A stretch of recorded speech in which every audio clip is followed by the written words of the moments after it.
Welcome to this week's edition of Outdoors Online, a weekly webcast produced by the North Dakota Game and Fish Department. I'm your host, Mike Anderson. My guest this week is Karen Goff from the North Dakota State Water Commission. Today we're going to talk about Lowhead dams. Karen, tell me, what is a Lowhead dam?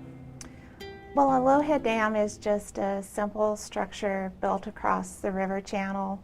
It raises the water level in the channel behind it, but the water can still just flow freely over it. And for that reason, they're often called run-of-the-river dams. Why do we have Lowhead dams? Well, a lot of these are pretty old structures. Some of them date back to the early 1900s, a few of them even the late 1800s.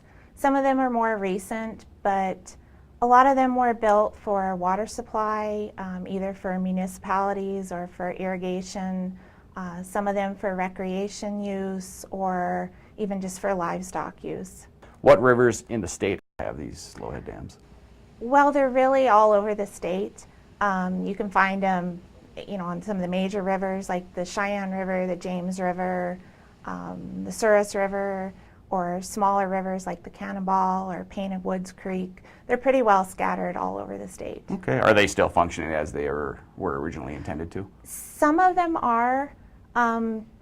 There's a few that still have like water intakes associated with them, but a lot of them, the original uses are, they've outlived those uses and they've just become more part of the landscape.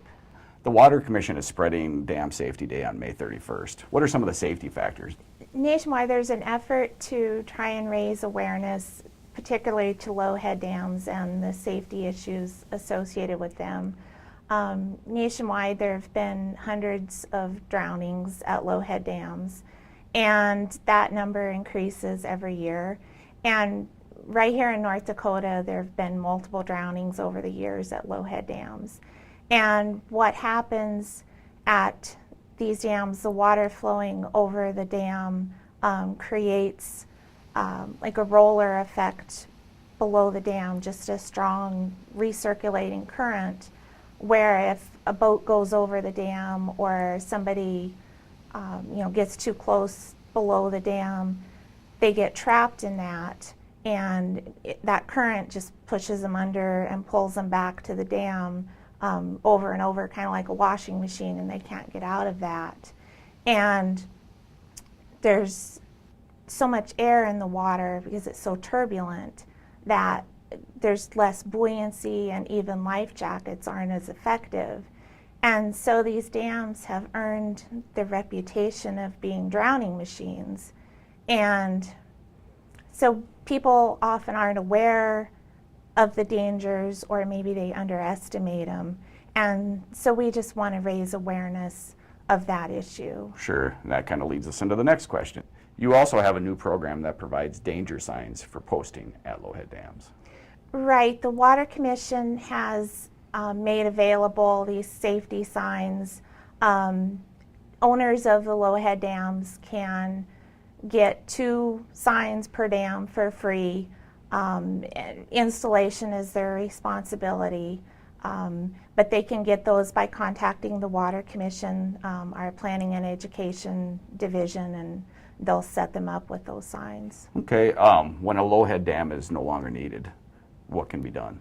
Well, we would encourage the owners of those dams to think about whether they're still serving a useful purpose. And if they're not, removing the dam is one option that the owner could consider.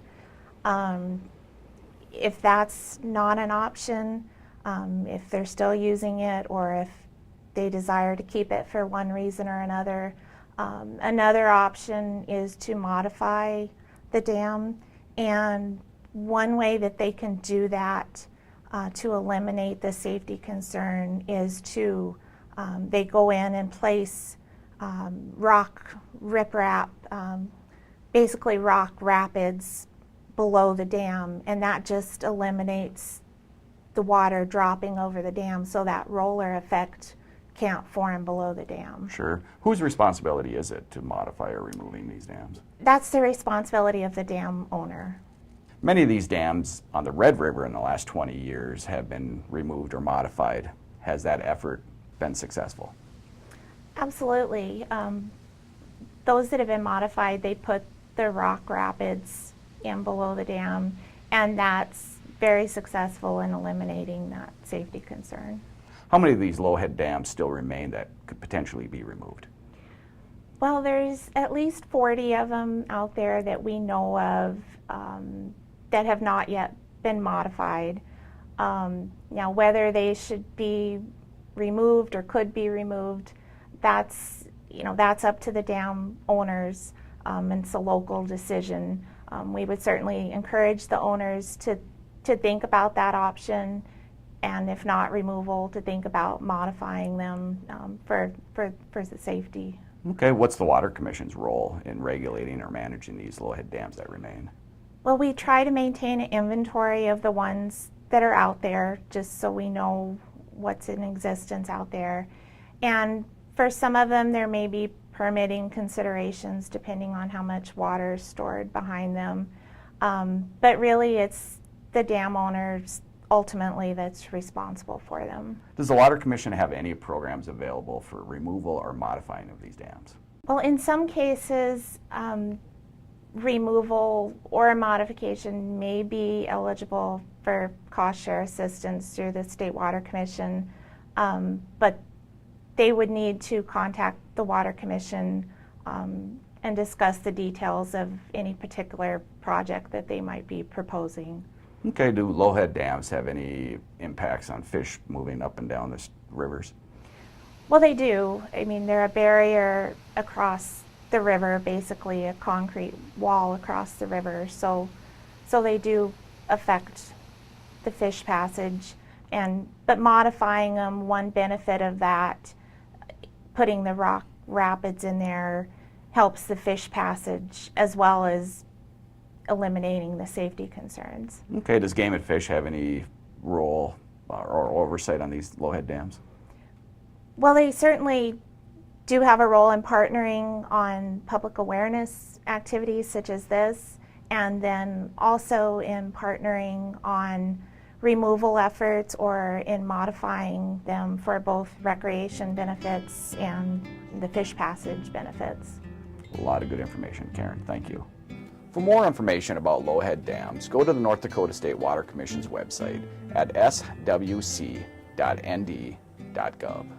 For Karen Goff from the North Dakota State Water Commission and the rest of the staff here at the Game and Fish Department, thanks for joining us for this week's Outdoors Online. We'll see you again next week.